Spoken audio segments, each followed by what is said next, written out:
Olá, gente, saudações para vocês, um abraço. Hoje, sexta-feira, você já sabe, faz 28 anos, circula a edição do Pitoco.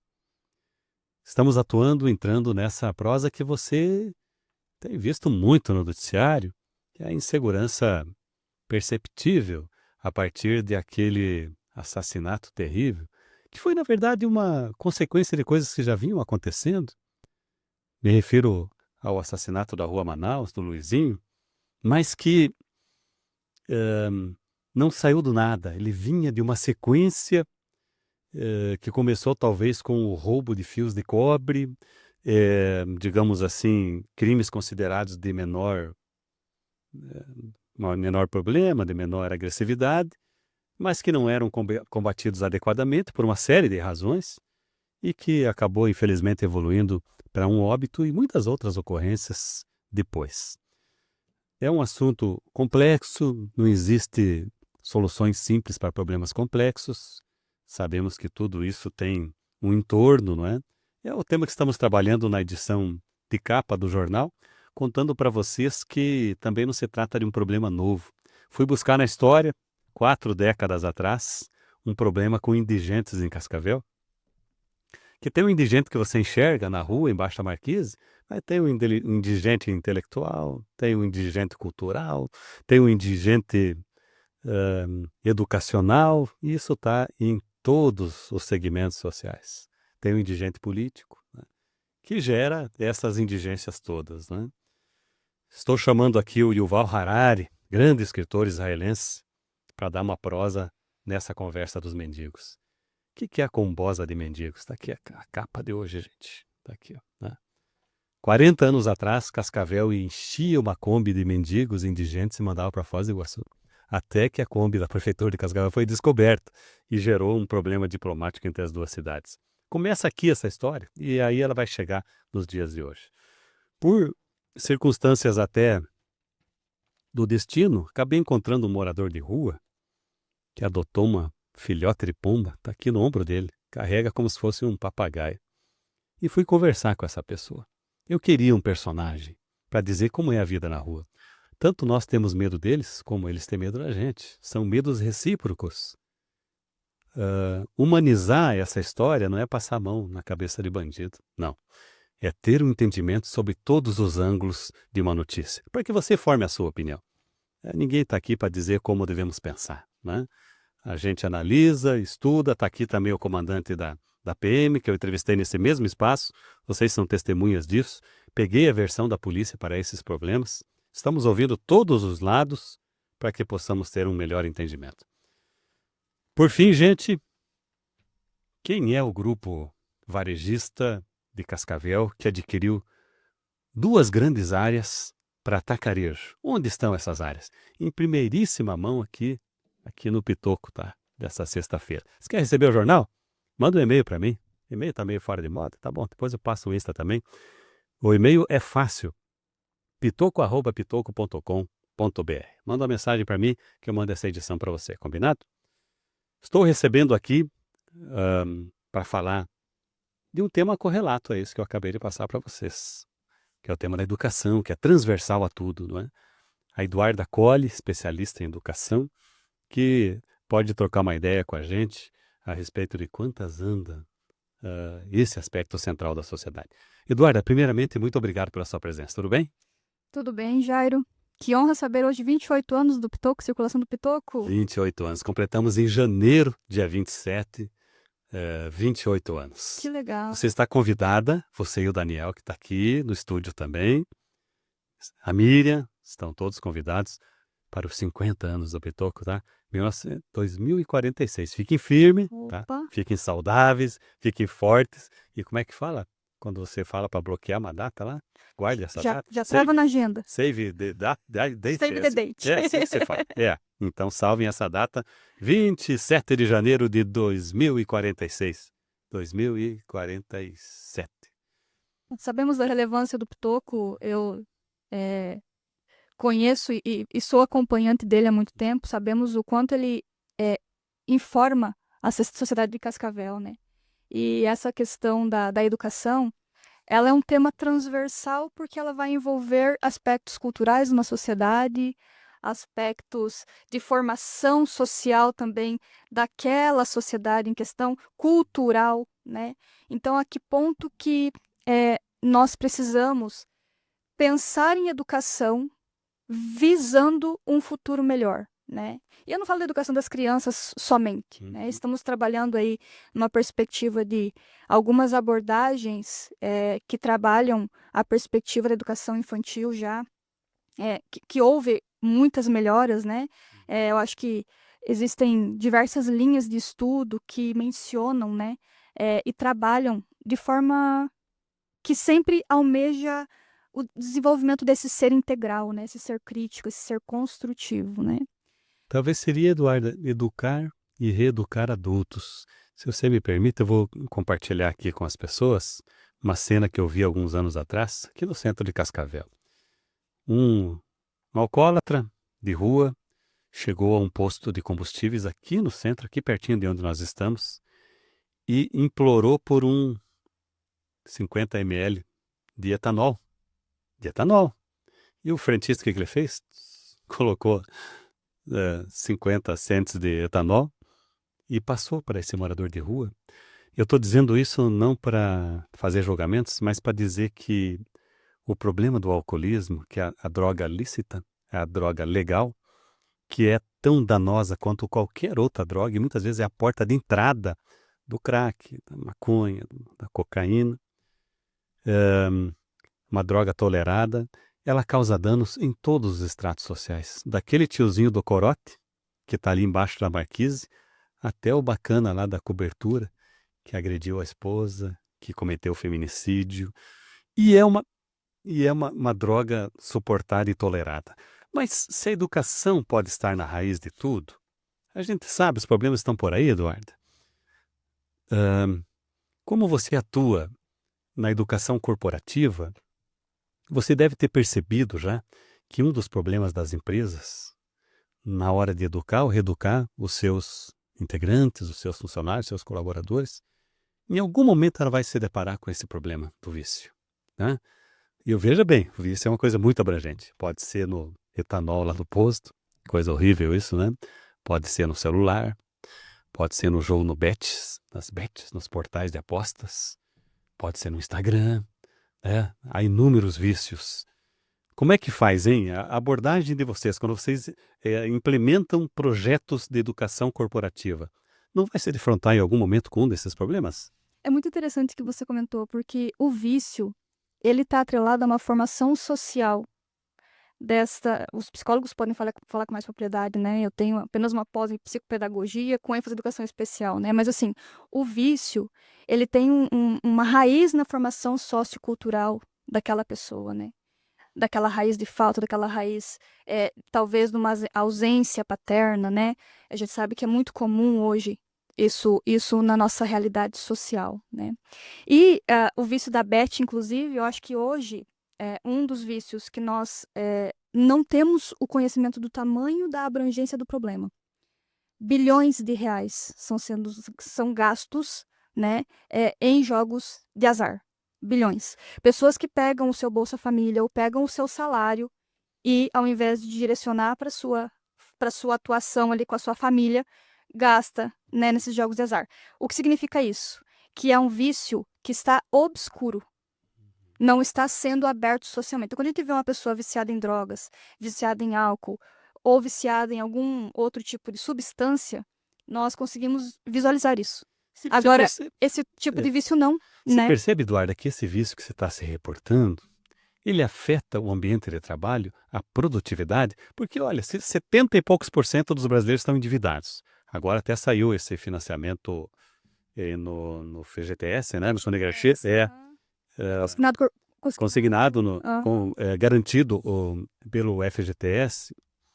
Veja que curioso isso. Se mais de 70% dos brasileiros estão endividados, uma parte deles pelas bets, diga-se de passagem, não é? Com certeza. Isso afeta o desempenho e a produtividade do trabalhador. Afeta, não é? então. Você está ali trabalhando, vem o cara te cobrar um boleto. Vem uma mensagem, não vai me pagar e tal. Percebe isso? Percebo. Eduardo? Então, assim, eu estou fazendo esse raciocínio contigo, porque quando nós falamos da formação social, nós temos um pensador muito interessante, lá da França, Pierre Bourdieu, né? E que ele diz o seguinte, que nós vivenciamos estruturas estruturadas, estruturantes. Nossa, né? O que você quer dizer com uma coisa tão aleatória, aparentemente, uma fala dessa, né? Quando nós falamos de estruturas estruturadas e estruturantes, nós comentamos de uma estrutura social que já é estruturada desde antes da nossa formação e que ela é estruturante da formação futura, da sociedade futura. Então, quando nós chegamos nesse ponto de vício, por exemplo, em Beth, que é o que nós estamos usando como exemplo aqui, que prejudica a atuação corporativa, eu estou falando de um problema financeiro arraigado desde antes dos nossos antepassados, eu posso dizer para você. Porque essa falta de educação financeira, ela persiste. Recentemente, houve uma mudança em relação à questão das estruturas formativas, né, dos currículos, das DCNs, né, Diretrizes Curriculares Nacionais, que vertem a educação financeira já para o ensino médio, já para a educação da criança. Ainda estamos engatinhando nesse sentido, né? Mas já existem ações voltadas a trabalhar a educação financeira, tentando movimentar essa estrutura que está estruturada desse desfalque na questão da educação financeira, que é a falta de conhecimento financeiro, de achar que a partir do momento que eu for jogar uma bet, eu vou conseguir ganhar a tal ponto de mudar a minha vida, a minha realidade social ou a minha realidade financeira, né? Então, qual que é o ponto que eu quero chegar nesse raciocínio, nessa reflexão? A gente não traz respostas prontas, mas a gente traz reflexões, né? É que a partir do momento em que eu trabalho a educação financeira, seja no ambiente corporativo, seja com as criancinhas lá na tenra idade, ou seja numa educação corporativa, eu estou incentivando ao meu colaborador uma cultura diferenciada, uma remodelagem daquilo que ele tem como dito como verdade para a vida toda dele, que às vezes é inconsciente dele aquela ação, para que ele possa remodelar e direcionar a sua vida de forma distinta, talvez se livrando de um vício como esse, né? O vício ele tem uma raiz mais profunda. O vício leva a determinadas ações pós-vício, mas ela tem uma raiz mais profunda em que nós precisamos tentar achar a causa, a raiz disso. Então, quando nós entramos numa empresa para tentar alinhar treinamento e desenvolvimento pessoal, profissional, o primeiro passo é conhecer as pessoas que estão recebendo esse treinamento. Segundo passo, estamos falando de inovação educacional. Eu trabalho com inovação, eu sou especialista em inovação educacional. Hoje muito se fala em metodologias ativas, aprendizado ao longo da vida, o lifelong learning, né? Hoje muito se fala em abordagens de ensino que estejam mais próximas ao mercado. E existem diversas linhas de pensamento da educação que direcionam para críticas. Eu critico a formação técnica. Antigamente a gente tinha o Hatch Studium, né, que é aquela formação em que os padres faziam para as pessoas, não voltada à formação do ser completo, mas até tem aquela música do Pink Floyd, né, que direciona bem como que era essa formação, uma formação linear, que não tinha o objetivo de fazer aquele ser racional. Mas nós temos que pensar também que hoje nós estamos vivendo uma realidade de mercado em que as empresas estão com escassez de mão de obra qualificada ou não. Desde a empresa industrial, o presidente Ciro Canabarro aqui da SIC, ele pode confirmar isso que eu vou falar agora, até uma fala dele, né, que eu estou replicando, que nós temos hoje inúmeros venezuelanos trabalhando na indústria, porque nós não temos mão de obra brasileira para trabalhar Olha, na para você indústria. entrar lá no festival, você tem que falar espanhol, viu, gente? Porque lá, principalmente operadores de caixa, né? Tem Se bastante. esforçando em falar num portunhol ali, sejam bem-vindos. Você imaginou se esse pessoal não estivesse aqui? Isso, então é justamente isso que o Ciro falou. Se esse pessoal não estivesse aqui, o que seria das nossas indústrias locais, né? Até é curioso, porque daqui a pouco tem empresário de Cascavel torcendo pro Maduro se der muito mal lá na Venezuela, né? Vai continuar mandando mão de obra pra gente, porque, me permita dizer, Eduardo, nossos espectadores, né? Eu tenho conversado muito com a turma, principalmente do varejo, e esses que demandam mão de obra intensiva nos domingos, nos feriados, e eles dizem, olha, se não fosse essa turma da Venezuela, e conversando com as cooperativas, não fosse a mão de obra haitiana, estrangeira, venezuelana, terceiro turno da Copavel, por exemplo, no frigorífico, estaria eliminado, simplesmente porque não tem gente para trabalhar. Acho que você tocou um ponto central agora, viu, Eduardo? Exatamente. E assim, não é só nessa mão de obra mais industrial. Quando eu falo de uma gestão de empresa, uma supervisão, uma direção, Perguntem para os empresários o cansaço que eles estão, físico e psicológico, por terem que muitas vezes carregar a empresa nas costas. Não estou falando que não existem pessoas capacitadas. O que eu estou querendo dizer é o seguinte: quem tem capacitação já está colocado e ainda precisa de mais. E nós não temos pessoas com o intuito de gerência, supervisão, para que possam assumir essas funções e deixar o empresário tranquilo para a expansão que ele almeja. Eu sou formada em contabilidade, então eu tenho 17 anos de experiência de mercado em contabilidade. Se você for em qualquer escritório da cidade de Cascavel, você vai encontrar inúmeras vagas em aberto. E aí eu te pergunto o seguinte: a que ponto que nós, universidades, eu digo nós assim, nossas universidades, né? Não só de Cascavel, mas do Brasil, elas conseguem adequar a sua formação para chamar esses futuros formandos, e nós vamos entrar no problema social também, tá? Nós vamos chegar num problema social também. Mas adaptar isso para que torne atrativo isso, para que as pessoas que estão entrando agora nessa idade universitária se estimulem a estudar para se colocar no mercado nessas posições que estão em aberto. Então, Eduardo, eu acho importante você acrescentar uma informação aí, que vem de duas vertentes. Uma delas, como no ambiente de trabalho trabalhar essa pecinha aqui, na educação o pessoal já está eliminando, né? Mas e no ambiente corporativo, o que é que faz? pois é. Poxa, mas o colaborador vai dizer, mas é meu instrumento de trabalho, mas como é que compatibiliza isso com daqui a pouco o cara está no Abete? Daqui a pouco ele está lá dando uma espiadinha no Instagram. O Zap Zap não para nunca, não é? Associado a isso, eu queria que você comentasse, Eduardo, a tal da geração Z, é isso? É Agora verdade, estamos... que essa gurizada não quer bater ponto, ir para o ambiente de trabalho físico, que essa gurizada quer fazer um expediente mais, como é que eu diria?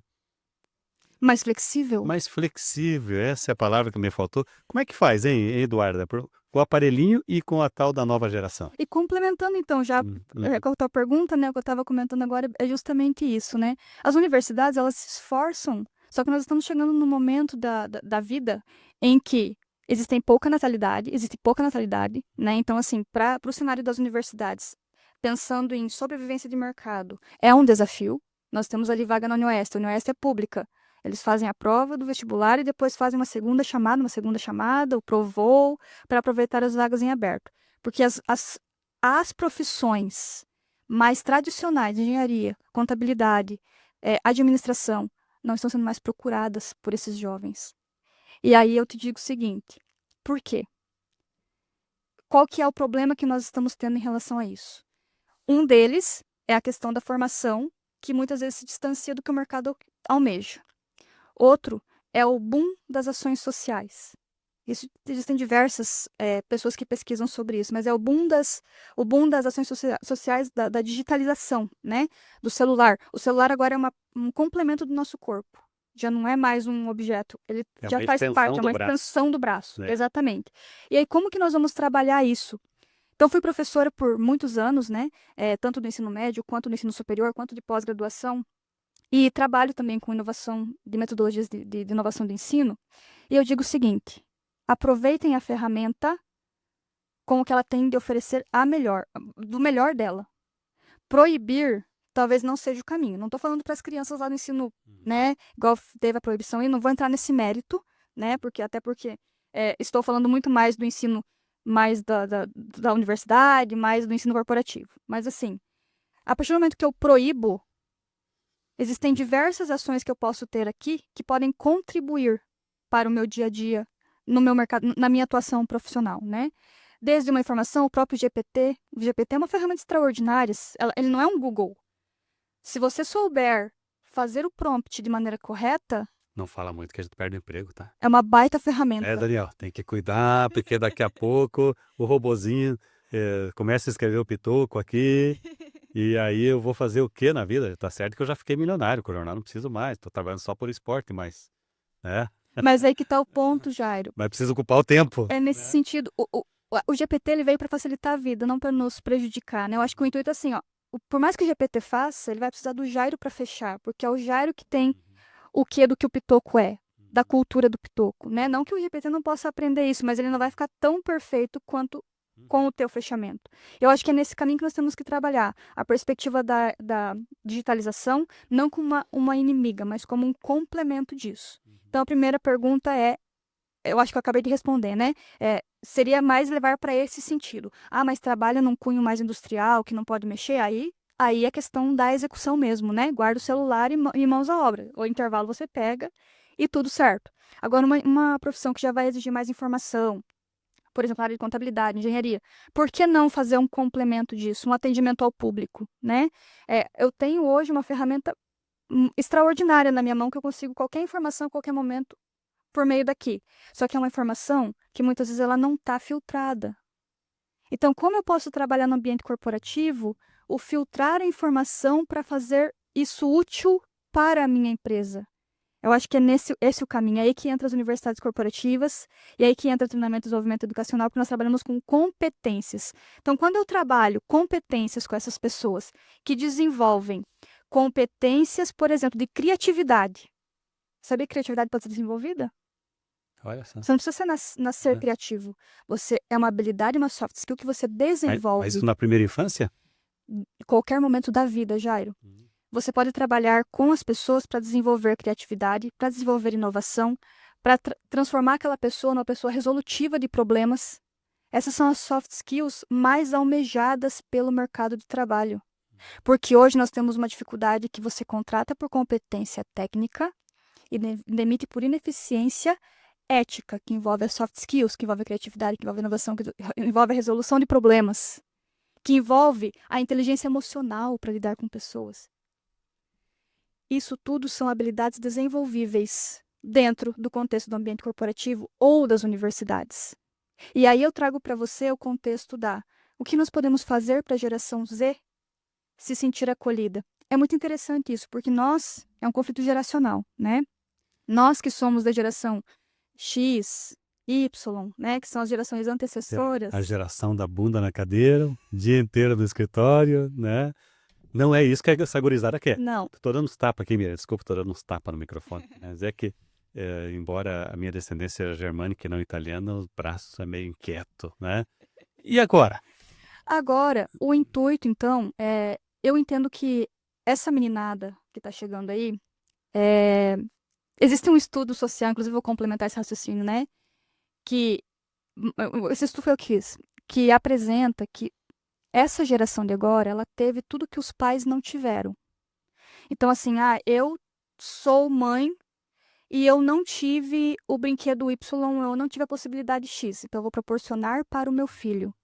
Então, acabou-se, não vou criticar, não é uma crítica, né, mas minimizando algumas etapas em que, para a minha geração, por exemplo, eu tive que sofrer para adquirir. Então, é uma geração que se frustra fácil.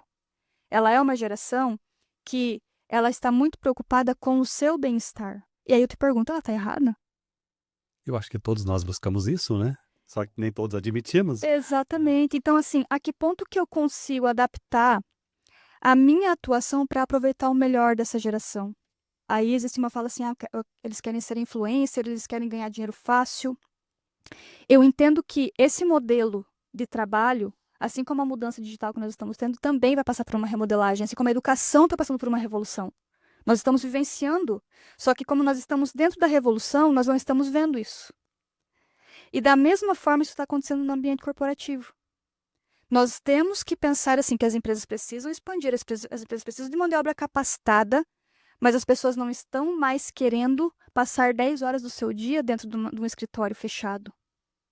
O home office veio para confirmar isso, né? Alguns momentos ali a gente tá retornando agora tudo pro presencial novamente, né? Com muitas resistências Muitas dos resistências. colaboradores. Tenho lido Exatamente. sobre isso.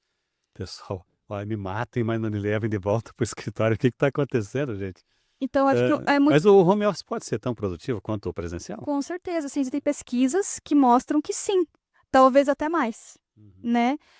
Só que assim, o ponto que eu quero dizer é o seguinte: essa revolução ela está acontecendo e vai precisar de uma remodelagem do mercado de trabalho para atender isso. E também para desenvolver e aproveitar o melhor desses jovens que estão querendo se inserir. Porque eles já não querem mais uma formação de 5 anos. Eles querem uma formação rápida. Eles não querem passar 5 anos na sala de uma universidade querendo aprender sobre determinado ponto ou a teoria XYZ. Eles querem a teoria com a prática junto. Pois é, aí que está a questão. Eu conversando com o Luiz Donaduce, da Prate Donaduce, e ele é um estudioso da educação também, né? E ele me dizia, o Pitoco, o que acontece é que a universidade, quando coloca o menino na rua com o diploma, a universidade não consegue melhorar o salário desse menino. O diploma é o canudo. E eu acho que é uma frustração aí, porque o cara vai falar assim, poxa, mas fiquei 4 anos me deslocando Exatamente. até uma universidade, com horas e horas de bundinha na cadeira lá, e o meu salário está o mesmo, ou não melhorou, ou não teve aquilo. O que acontece, hein? O que acontece, Pitoco, eu vou usar uma fala desse pensador, o Pierre Bourdieu, né? Uhum. O que acontece já foi previsto por ele, lá na década de 90, tá? E aí fecha esse raciocínio justamente disso. Por quê? Ocorreu no meio desse tempo todo uma coisa chamada inflação de diplomas. Quando você tinha uma formação superior, até um tempo atrás, até antes da década de 90, você era uma pessoa diferenciada no mercado. Se você tivesse um mestrado e um doutorado, nem se fala, né? Hoje em dia nós temos muitas pessoas formadas. E assim, é um pouco triste falar isso, mas essa é uma estrutura social que se direcionou para isso. Isso é bom ou ruim? Não cabe a mim julgar se isso é bom ou ruim. Mas essa inflação acarretou numa baixa de salários. Pensando, claro, a gente sabe que toda a questão econômica, inflação e tudo mais, mas assim, pensando na questão da colocação daquela pessoa. Se eu quero um contador XYZ, eu vou ter 30 pessoas formadas para aquela mesma vaga. Só que sabe o que está acontecendo agora, Toco? Jairo? O que está acontecendo agora é o seguinte: as empresas querem a mão de obra qualificada, né, para aquela determinada área, aquele determinado segmento. Às vezes não pagam um salário tão ruim, mas as pessoas não querem receber aquele salário, elas querem um pouco mais do que está sendo oferecido. Por quê? Porque o tempo de investimento para aquele conhecimento, teoricamente, para ela foi elevado. Qual que é o caminho, então? Não existe uma resposta exata. Quisera eu, né, dar uma resposta exata para isso. Mas eu entendo, Jairo, que o caminho a partir do momento que eu transformar esse conhecimento todo em competências aplicáveis, e aí eu falo das competências mesmo, técnicas, éticas, soft skills, hard skills. Trabalho com lifelong learning, que é o aprendizado ao longo da vida. O que significa isso? Eu sou contadora. Eu vou lá e me aprimoro em BI, por exemplo. Isso complementa a minha formação de contadora. Lifelong learning. Ao mesmo tempo em que eu me aperfeiçoo em oratória comunicativa para poder apresentar os dashboards do BI, eu estou trabalhando com life-wide learning, que é um outro contexto. E, ao mesmo tempo, eu consigo capacitar essa pessoa por competências sociais, técnicas de inteligência emocional, para que ela possa atuar nisso e se sentir apta no que ela está fazendo. Outro ponto também, Jair. Conexões. O mundo da educação são as conexões. Porque aí eu consigo aplicar o lifelong learning e o life-wide learning na prática. Em que momento? O aprendizado ao longo da vida e por meio das conexões. Por exemplo, eu estou aqui hoje contigo. Ao mesmo tempo que eu estou falando da minha expertise, eu estou aprendendo. Eu estou aprendendo por quê? Porque eu estou vendo o que a Miriam está fazendo, eu estou vendo como que você, como comunicador e expert nessa área, atua. Então, por meio disso, eu gero essa troca, essa conexão que gera aprendizado para mim. Estar sempre aberto a isso, né? Você falou algo que está aqui na edição do jornal. Um amigo médico me mandou um vídeo em espanhol. Agora estou treinando espanhol, né? Que tem que fazer compra no festival, né? Um abraço para o pessoal do Beal, a família Beal, né? O nome da empresa mudou, né? E a gente fica com isso na cabeça. Tem gente que ainda fala CCTT, né? Gente, não existe mais CCTT, gente. Virou, como é que era antes? Antes era CETRANS, CCTT, CETRANS hoje é Transitar, né, gente? Já, Não entrega a idade. Assim. não dá para entregar, hein? Mas olha esse número aqui que o doutor me mandou. 43 cursos de medicina ofertados no Paraguai. 43! Olha o tamanho do Paraguai, gente. Não por acaso, esses cursos estão na fronteira com o Brasil, porque temos 35 mil brasileiros matriculados nos cursos de medicina do Paraguai. Isso é 77% dos matriculados.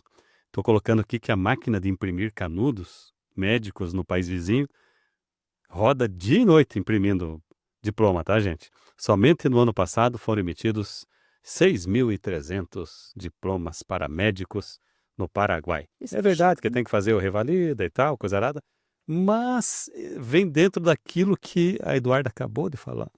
Virou uma commodity o diploma, não é verdade?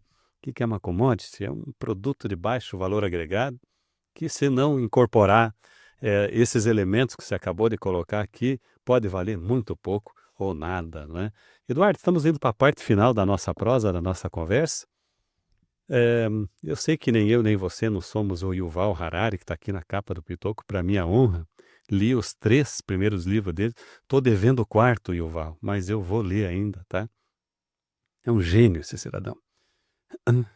E ele fala aqui de refugos humanos. Interessante esse conceito. O que é o futuro da educação, Eduardo? Olha que pergunta difícil, mas não para você, né, que é uma estudiosa do assunto. Onde está o futuro da educação? O que você vislumbra? O que está ali na frente, que talvez a gente não esteja enxergando, mas que vai se impor e que vai desenhar os novos rumos da educação? O futuro da educação, Jairo, estamos nessa revolução, né? É difícil dar uma resposta exata, mas ao que nós estamos avaliando, ele vai rumar para uma educação mais flexível, em que eu trabalhe com microcertificações no decorrer da formação daquele determinado indivíduo por competências, para que ele possa dizer: eu sou apto, por exemplo, a aplicar um 5W2H, a aplicar um fluxo de caixa numa empresa. Eu tenho essa aptidão. Ou eu sou apto a lidar com inteligência emocional. Eu sou resolutivo de problemas. Eu sou um criativo. Microcertificações. Um aprendizado mais blended, ou seja, mais online ao vivo, mas que tenha uma pitadinha presencial, porque o presencial ele ainda é importante. Não 100% online, como ficou na pandemia, né? Porque isso foi muito criticado. Isso é o que nós estamos entendendo que está arrumando para a educação. E outro ponto é essa busca dessa proximidade entre a formação direcionada pelas universidades, pelo que o mercado precisa. Esse é um futuro que nós já estamos vivenciando. Harvard, por exemplo, que é uma das principais instituições conhecidas na nossa região aqui, né? Ela é muito famosa no Brasil, né? Tem Harvard, então é bom, mais ou menos isso. Eles trabalham com um processo formativo em que integra as empresas ao processo da universidade. E nós já estamos vendo situações assim muito parecidas, movimentos que estão acontecendo já, por exemplo, pelo próprio Dr. Luiz, pela UniOS, a professora Piedade, que está abrindo a UniHub ali, né? São instituições que estão trabalhando para integrar essas empresas, esse mercado de trabalho ao ambiente universitário, para preparar melhor essas pessoas, para depois devolver elas para o mercado melhor preparado. Então, pensando em educação do nível superior à corporativa, o caminho é essa questão que eu comentei para você, né? Desse trabalho por microcertificações, certificar competências dessas pessoas, poder mensurar. Eu trabalhei recentemente num projeto de abertura de uma escola de negócios, e o intuito é taguear competências para que eu possa mensurar o que eu estou ensinando por meio daquele determinado ensino para aquela pessoa. Eu estou ensinando uma disciplina de inteligência emocional, mas a competência que eu estou desenvolvendo nela é resolução de problemas, relacionamento interpessoal e autoavaliação. Essas são as competências que eu vou desenvolver nela, entende? Outro ponto é esse aprendizado mais híbrido, mais de troca de informações, mas que tenha uma pontinha presencial, porque isso torna flexível o meu aprendizado. Mentorias é eu trabalhar com alguém que direcione a minha formação, ou que já tem mais experiência para que possa me dar um rumo do que eu tenho que fazer para facilitar o meu caminho. Eu não tenho paciência para esperar mais 20 anos para atingir um nível maior na minha vida, um nível C-level, por exemplo. E as conexões. Conexões movem o mundo. E sempre vão mover. E incentivam o life-wide learning. Conexões. Antes de me despedir da Eduarda e de vocês, ficou na minha cabeça a conversa que eu fiz com esse senhor. Luiz Gutenberg, um retirante do Nordeste, dá para dizer assim. Está aqui desde setembro, diz que quer ir para Londrina. É o rapaz da Pombinha. Ele estava ali na região da Catedral, veio um chuvão, um filhote de pomba caiu do ninho. Diz ele que esse filhote iria para uma boca de lobo e seria devorado por um rato. Isso tudo ele me falando. Não estou entrando aqui na meta questão da saúde mental dele, se existe ou não existe. E ele pegou esse bichinho para ele. Pegou uma caixinha de papelão, fez uns orifícios para que a Chuchu, que é o nome que ele deu para a pombinha, possa olhar a paisagem enquanto ele caminha. E diz que ela gosta também de andar de ônibus, de transporte coletivo. Conexões. Esse mundo é muito maior do que imagina a nossa vã filosofia. Eduarda, muito obrigado pela sua presença, pela sua participação. Você enriqueceu o nosso programa de hoje, colocou num outro patamar. Queremos aproveitar alguns cortes da sua fala. Vamos trazer isso e esse tema da educação, que é profundo, que é transversal, que faz entender a Chuchu, o seu Gutenberg, tantas pessoas, tantas correlações, né? Obrigado, Eduardo. Saúde para você, boa viagem de descanso. Obrigada pela oportunidade, Jairo. E só para fechar também um pouquinho o raciocínio, eu acho que nós caminhamos muito mais para uma educação mais socrática. Socrática. Eu acho que esse é um ponto que tem que ser muito resgatado, tá? Vamos visitar os filósofos gregos. Com certeza. Muito obrigada, pessoal, pela atenção e obrigada pelo convite. Foi uma honra estar aqui. Combinado assim. Gente, falei para vocês do Insta, vocês podem nos acompanhar lá. Digita @Jornal Pitoco, me mande sugestão de pauta, comente, feedback, pode ser positivo, pode ser negativo, desde que respeitoso, né? Palavrinha que está muito em falta nas redes sociais é respeito, né? Mas vamos em frente. Saúde a todos, grande abraço e até breve.